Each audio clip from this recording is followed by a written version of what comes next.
pagsaylo sang male, female kag BJMP Regional Office ginaplano na. Samtang mga plaza sang syudad amat-amat nga ginadugok sang mga tawo. Madayon na ang pagsaylo sang male, female kag BJMP Regional Office. Suno kay Mayor Jerry Treñas, ang ginbakal nga lote sang syudad ang mahimo makaakomodar sa mga pasilidad sang BJMP. Ang 2 hectares na gin-coordinate na sa Mayor sang Leganes para na sa male, female nga mga persons deprived of liberty plus sa regional office sang BJMP. Istorya ko na si Benhor, si Secretary Benhor nga kinanlan ta da fundo, kapasalig man si Kong Jam nga may 50 million siya initially para sa DIRA. So I do not know, siguro dako man kinanlan da para sa mga atod ng mga detainees. Kinaitso naman ang road right-of-way para sa pag-aobrahon nga compound sang BJMP. Ginalauman nga magasugod ang pagkaayos sang BJMP facilities sa masunod nga tuig. Tapos, nangayo ang mayor sa Leganes ng dalan para dira. So, nangita si Kong Jojo kag si Kong Mike sang dalan.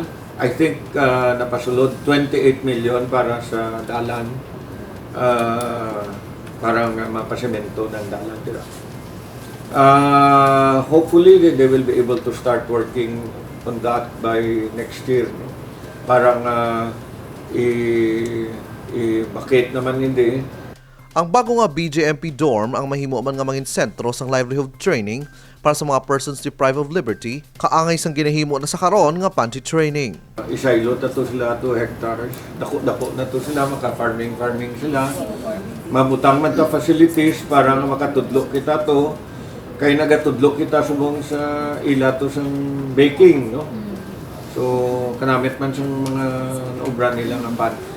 Luig sa alkalde nga mangin transformative ang BJMP facility para mangin produktibo ang mga inmates kung sila makagwa kag magbalik sa komunidad. Kevin Patrick Casipe para sa Level Up Patrol. Ginakalipay ni Mayor Jerry Treñas ang amat-aman kapagdamo sa mga pamuluyo nga nagalagaw sa mga public plaza. Kasunod din sa ginahimong restoration project sa syudad sa nagkalain-lain nga distrito. Matapos ang madinalagon nga turnover sang Haro Belfry, ginalauman nga masunod buksan sa publiko amo ang Haro Plaza. Ang Haro, hopefully, mabriyanta na. May mga portion sa phase 2 nga waay pa na obra. Mga suga lang, mga uplights. Butang mo ng suga sa dalom, parang ang kahoy na siga. Kung natapos na siguro, kung makasugdan na sa phase 2, buyanta na lang na dat. Magluwas sa Haro Plaza, ginakaayo man subong ang Arevalo, Mandurriao kag La Paz. Isa ini sa mga proyekto gid ni Mayor Treñas para ma-develop ang mga open spaces kag mamligan ang mga heritage sites sang syudad.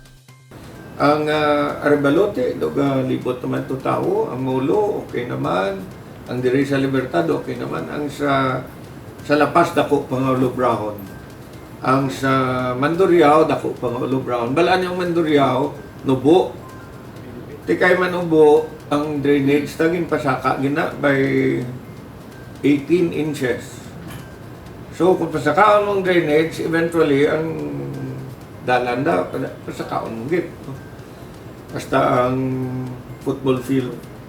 Magluwas sa plazas, target man sang lokal nga pangunuhan sa pagpanguna ni Mayor Treñas nga ma-rehabilitate ang mga merkado publiko. Ang terminal kag Central Market ang ginpaidalom sa public-private partnership kag ginalauman nga makatag sang dugang oportunidad sa mga Ilonggo. Kevin Patrick Casipe para sa Level Up Patrol.